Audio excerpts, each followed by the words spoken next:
tu déclares que tu triomphes dans ta sainteté. Nous aussi, nous triomphons dans ta sainteté. Pas la nôtre, Seigneur, mais la tienne. Car nous nous revêtons de Jésus-Christ, de sa gloire, de son amour, de sa puissance, de ses dons, de sa sainteté. Merci au Père de nous avoir agréés encore ce matin, d'avoir agréé nos holocaustes, nos louanges, notre adoration, les sentiments de nos cœurs. Seigneur, merci pour ta présence et merci pour ton aide. Dans le nom de Christ Jésus. Amen. Nous rendons gloire au Seigneur pour ce moment merveilleux qu'il nous a donné en ce mois de décembre.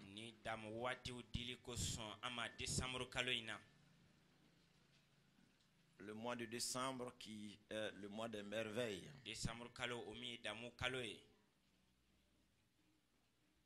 Ces merveilles qui vont nous conduire jusque dans l'an 2014, qui se trouve déjà, tel que soit le nom qu'on va lui donner, une année aussi de merveilles.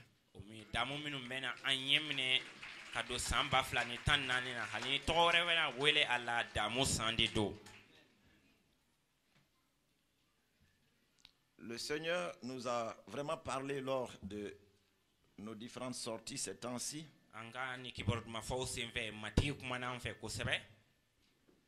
Et c'est ainsi qu'à Zégua, il nous a fait comprendre que l'an 2014 sera la meilleure des années jamais encore vécues.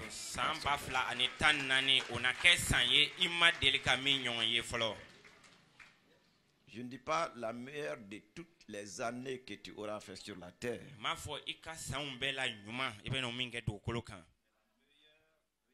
Des années que tu n'as pas encore vécues. Si tu as 60, 50, 40, 20, 15, sache que depuis que tu es né, ce que tu n'as pas encore goûté dans le Seigneur, ce que tu n'as pas encore goûté dans ta vie personnelle pour ton épanouissement, 2014, ce serait la meilleure de tes années. Alléluia. Amen. Gloire à Dieu. Et quand Dieu parle, il ne faut pas le prendre avec philosophie. Mais seulement quand Dieu parle aussi, il faut comprendre le langage de Dieu.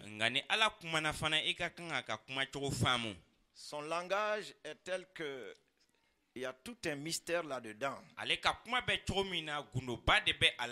Mais quel que soit le mot donné,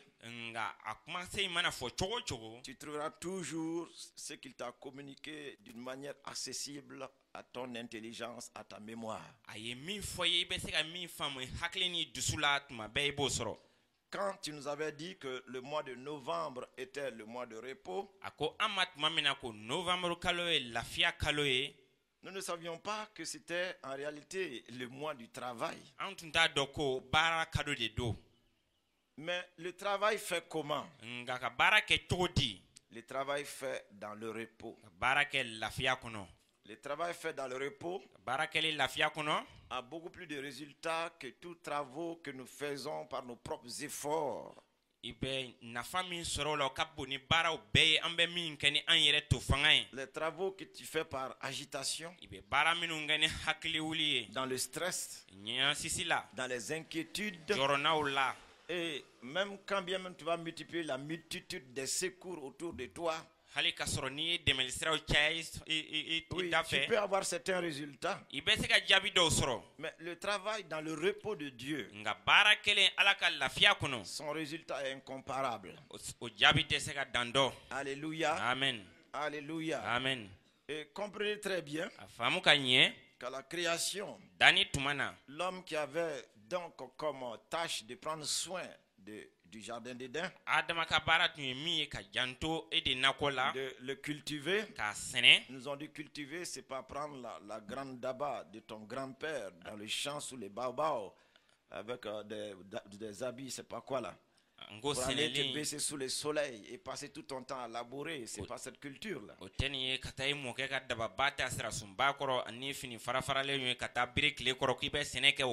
Cultiver, c'est prendre soin de ce que tu as.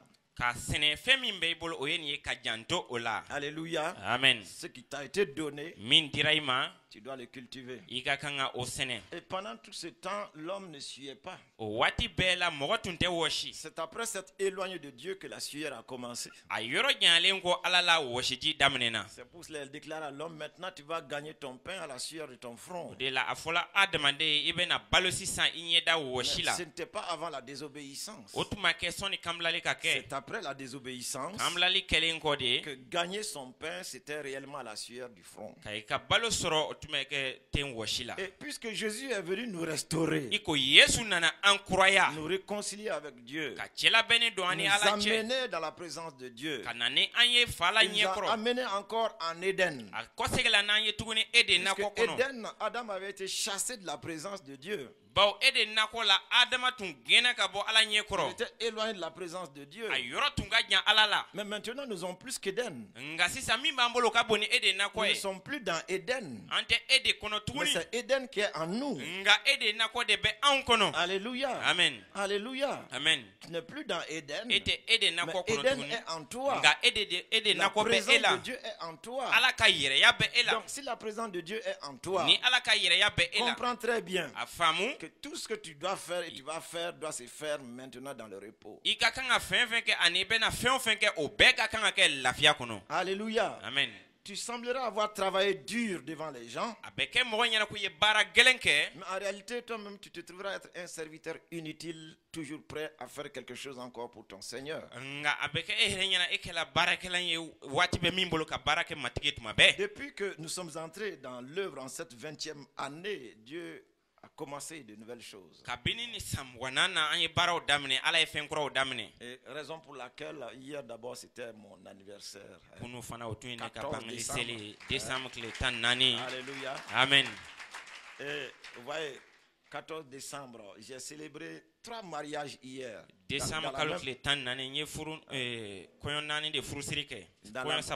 Dans la même église. On a attaché.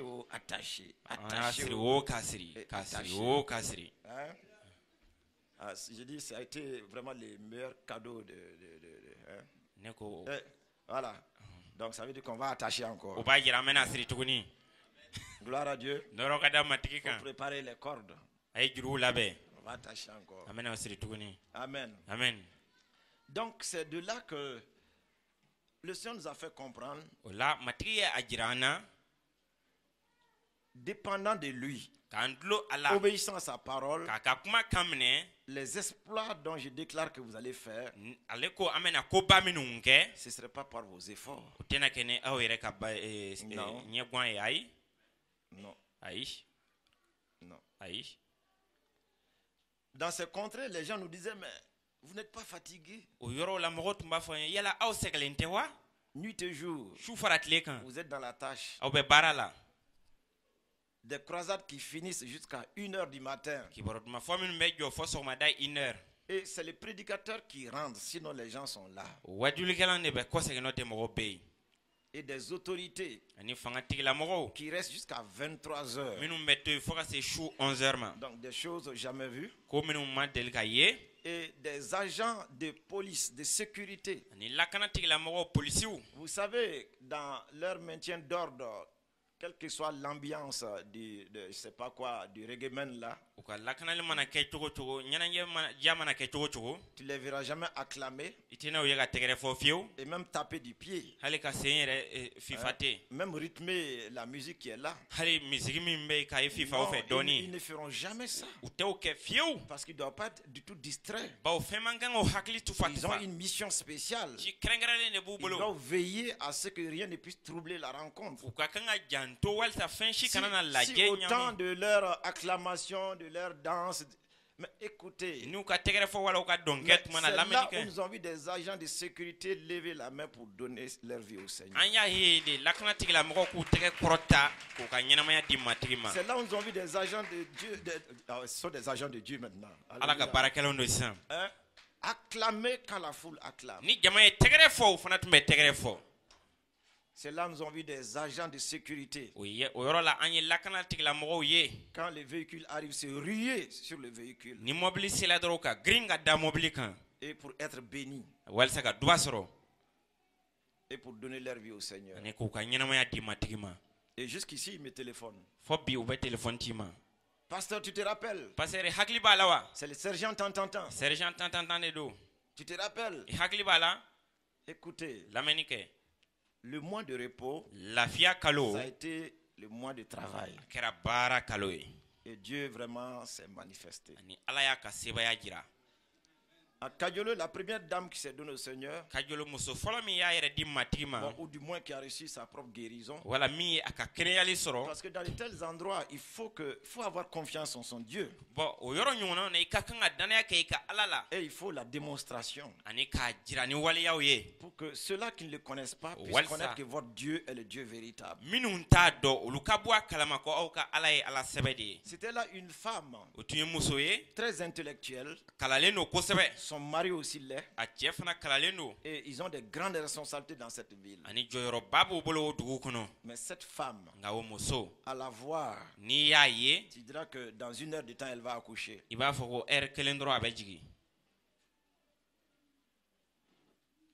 Le ventre plein de tumeurs, de fibromes et de choses diverses.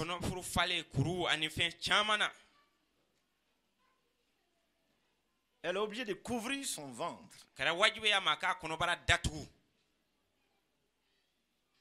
Mais lorsque la parole fut donnée, Dieu me fera comprendre, pour convaincre cette foule là, il faut qu'il y ait un grand miracle.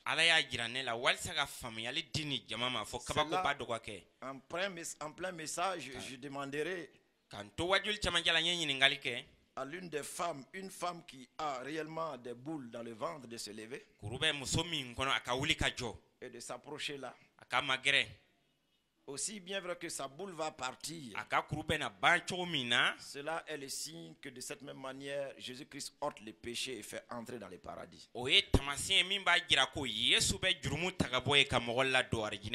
Les autorités sont là. La multitude de personnes se trouvaient là. Et je vois une grande femme se lever. Grande. Elle n'est pas petite, grande. Et avec un gros ventre. J'ai dit, mais au moins c'était une petite boule. Bon. Mais un gros ventre comme ça là. J'ai dit, mais Seigneur, c'est sérieux ça. Mais puisque tu as parlé, il faut agir maintenant. Dieu confirme sa parole. Et la bonne dame s'est avancée. Et je l'ai dit sans parole, sans prière. Sans prière. Non, j'ai dit sans prière. Non, ou bien je sais pas quoi, esprit pas bien. Donc à l'approche devant la chair, parce que Jésus est là, tous ceux qui viennent à lui, il a dit venez à moi, vous tous qui êtes chargés, fatigués, je vous donnerai le repos.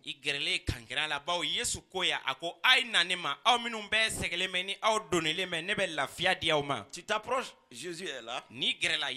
Ta charge, il va l'ôter. Et dès qu'elle s'est approchée, au centre même, au milieu même, je lui ai demandé, est-ce que cette boule est là encore?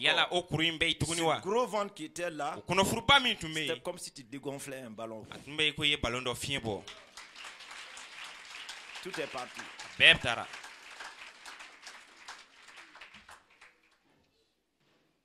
Tout est parti. Alors, réellement, le Seigneur s'est glorifié. La multitude s'est donnée au Seigneur. Et les merveilles vraiment se sont enclenchées en ce moment-là. Vous aurez l'occasion de voir plusieurs de ces images. Et c'est de là que son mari viendra me voir le lendemain à l'hôtel. Avec un paquet d'argent. Dans l'hôtel. Pour me dire, ah, vraiment ma femme, elle est guérie. Mais quand elle est arrivée à la maison, je lui ai demandé, c'est tout l'expression en bamana, c'est toi-même qui t'es fait piéger. Est-ce que réellement c'est fini? La femme me regarde. La boule est partie. L'homme est venu avec de l'argent à l'hôtel. J'ai prié pour lui. Et il m'a tendu l'argent. J'ai dit au monsieur, si je prends cet argent, je vais maintenant fermer ma Bible et rentrer à la maison. Ce serait fini mon ministère. La Bible déclare, vous avez reçu gratuitement. Vous donnez gratuitement. J'ai dit, mais une chose est possible. Puisque ta femme s'est donnée au Seigneur. Cet argent-là, si tu veux réellement le donner au Seigneur, nous allons ouvrir une église ici. Un pasteur va rester. Et chaque dimanche, ou dans les rencontres diverses, le panier serait là. Ceux qui veulent donner, ils le donnent à Dieu et non à des charlatans. Et le dimanche, l'homme est venu dans l'après-midi. Et il m'a dit, où est ce panier-là? Alléluia. Amen. Le Seigneur est merveilleux. Dites, le Seigneur est merveilleux. C'est pour cela le mois de décembre est le mois des merveilles. 2014, la meilleure des années jamais vécues encore. Alléluia. Amen. Gloire à Dieu. Et nous serions de bons amis durant tous les séjours là-bas. Avec ce couple-là. Et une femme qui s'est entièrement donnée vraiment au Seigneur. Puisqu'elle était là dans la semaine. Le vendredi, non, mercredi. C'est mercredi. Hein? C'est le mercredi. Celle qui était là avec toute une famille. Là. Non, elle était là le mercredi, ce sont ses parents qui sont venus. Est-ce qu'il y a certains de ses parents qui sont là aujourd'hui? Hein? Voilà. Voilà. Vous voyez? Ok, acclamons le Seigneur. Veuillez vous asseoir. Asseyez-vous. Asseyez-vous. Et donc, elle est venue. Elle avait voulu témoigner. Mais nous ne l'avons pas donné l'occasion. Et je ne pensais pas qu'elle pensait témoigner. Donc, une nouvelle personne qui vient de se donner au Seigneur, qui comprend l'importance du témoignage. Parce que ce qui s'est passé en elle, elle ne peut pas se taire là-dessus. Et raison pour laquelle, quand elle est venue à Bamako, elle n'a fait que témoigner dans sa famille. Alléluia. Amen. Et le vendredi, presque 5 ou 6 personnes de sa famille étaient là. Voilà. Et qui sont tous donnés au Seigneur ici. Alléluia. Amen. Et celle-là qui était malade aussi. Où est mon petit ami là, le jeune homme là qui était là le vendredi? Hein, il n'est pas là. Ah, il faut le faire venir vite. Hein. Parce que le Seigneur nous a donné un petit David ici. Là. Alléluia. Amen. Et donc, elle va repartir. Et dans chacun de ces mouvements, elle appelle pour dire je suis à tel niveau. Je suis à tel niveau. Je suis à tel niveau. Je suis arrivé maintenant. Oh, c'est merveilleux. Et elle me fera comprendre ceci. Je pense bien que la famille est arrivé dans la famille. Il y avait quelqu'un qui était malade, qui avait de la fièvre. Et puis elle aussi a dit, il faut appeler Jésus. J'ai vu comment est-ce qu'on appelle là-bas. Elle aussi, elle a mis sa main et la fièvre est partie. Alléluia. Amen. Gloire à Dieu. Mais le miracle n'est pas fini. Quand elle nous a quittés ici le mercredi,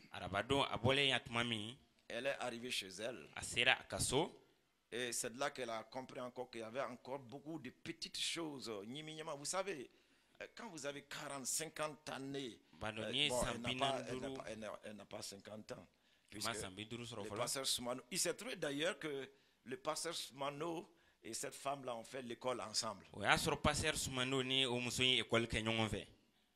Mais le pasteur Soumano, ils étaient un peu plus âgés qu'elle. Donc quelqu'un sans Christ comprenait très bien qu'avec les sacrifices, les talismans, plein de choses sont concentrées dans les maisons et vous ne savez même pas là où vous les avez placées souvent. Quand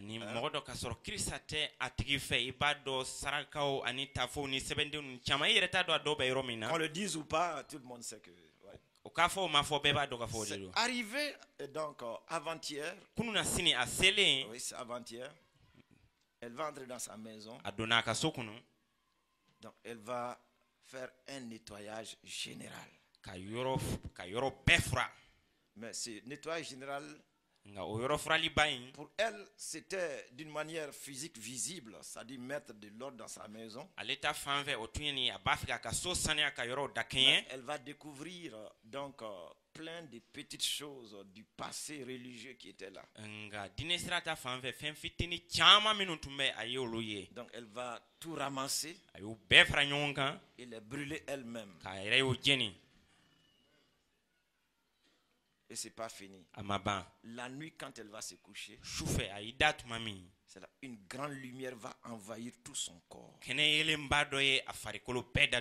Une grande lumière. Son corps était devenu un corps glorieux. Elle ne se reconnaissait pas. Le corps en ampoule de lumière. Elle me dit, mais pasteur, hier matin, elle me dit, mais pasteur, je ne comprends pas. Hier nuit, je me suis débarrassé de bien des choses et puis une grande lumière, tout mon corps était lumière. Je lui ai dit, ça ne fait que commencer pour toi. Accroche-toi au pasteur qui est là-bas. Lisez la Bible. Suis ton Seigneur. Tu vas voir ce que Dieu va faire dans ta vie. Et même dans ce pays. Quand quelqu'un obéit, obéir et obéir. Dieu ne peut pas résister à de telles personnes. Pour ainsi dire que ça c'est un cas parmi tant d'autres. Comment, la dernière ville où on était tout de suite, à Niena. Vous savez, nous avons fait le premier culte là-bas avec 100 combien? 151 personnes. Bon, c'est pas le nombre de gens qui sont convertis. Hein. Il y avait des milliers de convertis, mais le culte, même donc l'église, ça a commencé avec 151 personnes.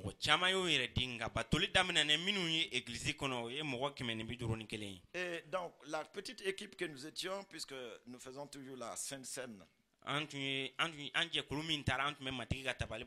lors du culte, on a expliqué pourquoi cela, ainsi de suite. Bon, ça c'est pour nous autres qui avons passé par les eaux du baptême, ainsi de suite.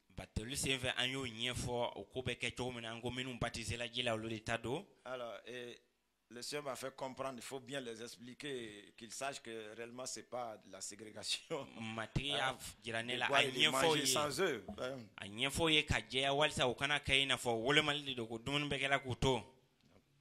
Comment est-ce que tu peux participer à cette table?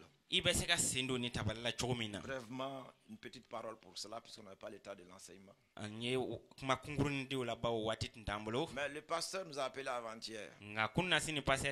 Puisqu'à Niena, ce n'est plus le dimanche. À Niena, chaque matin, il y a culte. Chaque nuit, il y a culte.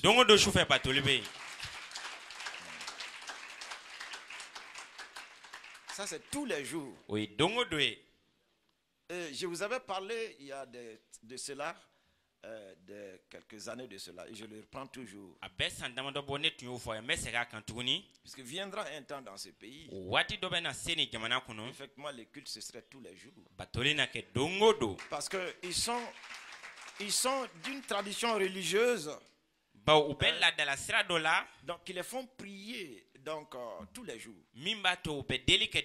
Qui les font partir dans leur lieu de culte tous les jours. Ceux-là qui viendront de tout leur cœur au Seigneur ne seront pas satisfaits avec nos mardis soirs, nos mercredis soirs, nos vendredis soirs et nos dimanches. Ils ne seront pas satisfaits avec ça. Ils vont exiger les mêmes cultes par jour. C'est pour ça il y aura ces temps-ci où du lundi au dimanche, les 4 cultes, les 5 cultes auront lieu. Chaque jour. Il ne croit pas ces gens-là. Nous, on a des difficultés à venir. Nous, on a des difficultés à venir à tes mardis soirs, à tes mercredis soirs. Certains m'ont dit le pasteur André, c'est un piège de 2014 comme ça. Écoutez, ce n'est pas un piège. Ceux-là qui ont duré sans connaître, qui étaient privés de ces choses, qui vont goûter à ces choses, ne seront pas satisfaits de nos cultes traditionnels. Non.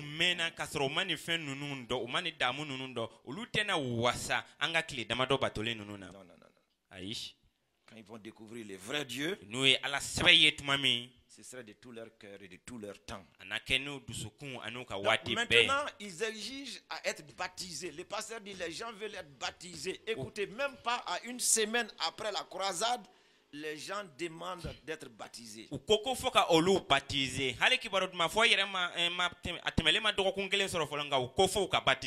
culte a eu le dimanche passé seulement. Dimanche passé, à pareil moment, nous étions là-bas. Donc, actuellement, dans la semaine, les gens demandent au pasteur qu'il faut qu'il soit baptisé.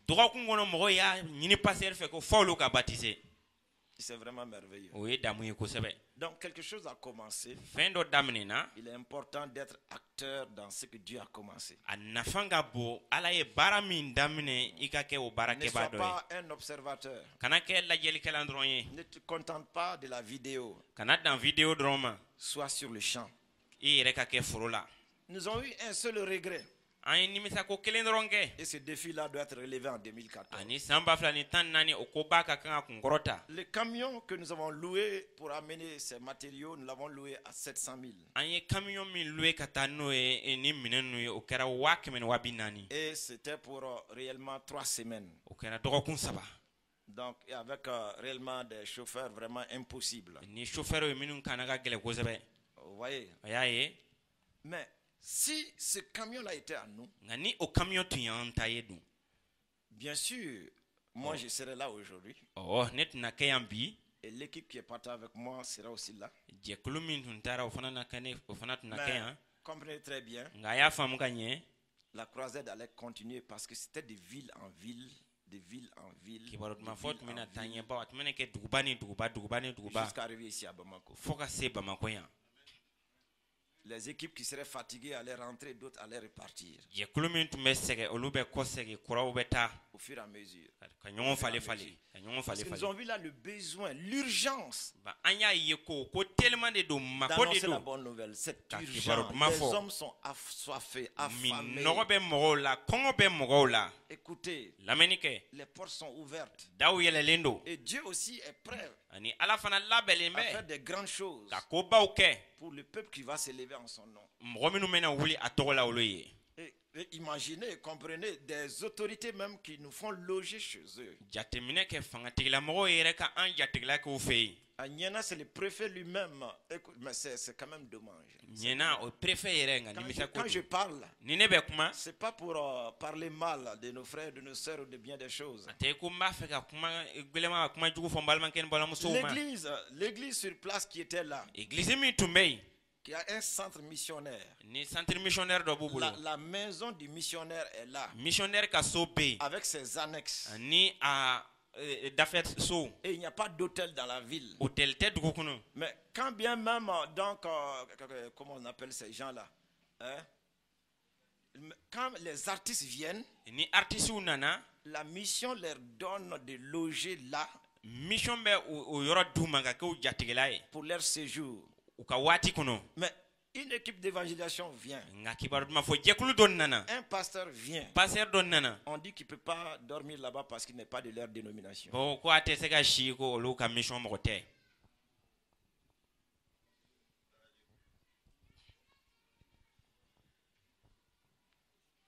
On n'a pas reçu ce concile. On a dit que tous ceux qui ne sont pas de notre dénomination, donc il peut pas, on ne peut pas leur donner la place.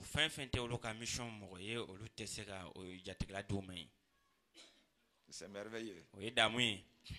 Et qui dit ça encore? Et c'est un parent. Non seulement il est ministre du Seigneur, mais il est un parent.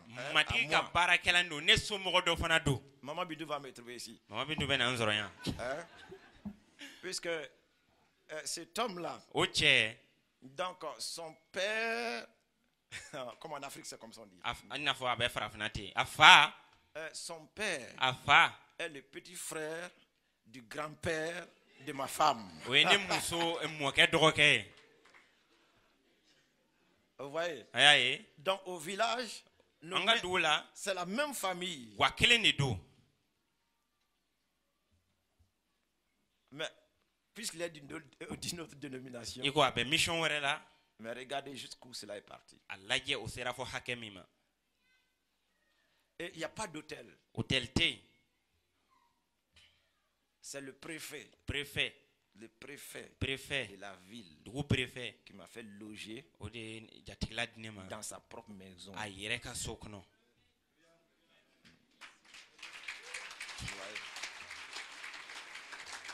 Pour s'occuper ensuite de mon repas, le petit déjeuner, le déjeuner, le dîner, tout et tout. Et il dit tout ce que tu veux. Il a dit à sa femme tout ce qu'il veut.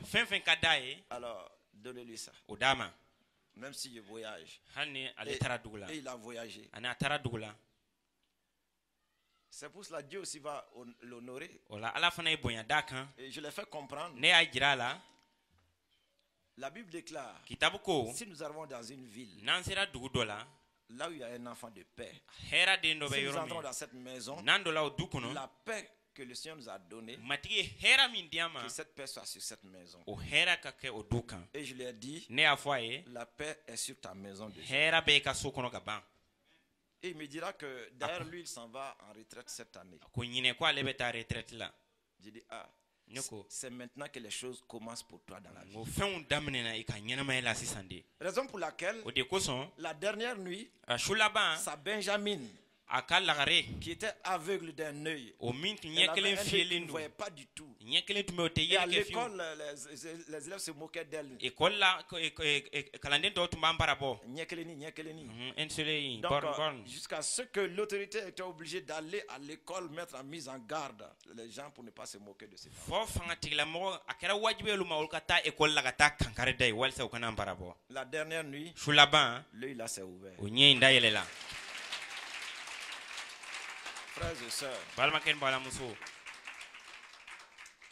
Et c'était parmi tant d'autres aveugles qui ont vu. Plein d'aveugles.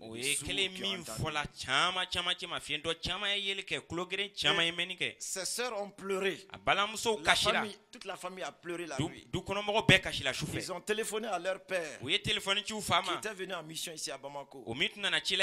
Vers 23h de la nuit, il reçoit un coup de fil. Lui-même il avait peur. puisqu'il est parti laisser l'équipe d'évangélisation derrière lui là-bas. Qu'est-ce qui s'est passé là-bas? Appelle à 23h. On lui dit que sa fille, sa Benjamin, a découvert la vie. Quelle merveille. Quelle merveille. Quelle merveille. Et elle aussi, la Benjamin, quand elle a vu ses sœurs pleurer, certaines des personnes pleuraient, elle a cru que ces gens n'étaient pas contents parce qu'elle est guérie. Donc, puisque son père est préfet, donc elle a été, le papa n'étant pas là, donc elle a été là-bas, trouver les secrétaires ou je ne sais pas qui pour se plaindre qu'elle est guérie et que ses soeurs ne sont pas contentes. Donc de les convoquer. Et pour lui faire plaisir, donc le secrétaire, c'est pas qui est là-bas aussi, a fait une convocation à la gendarmerie. Secrétaire convocation de la gendarmerie là. Avec les cachets. Ni tampon.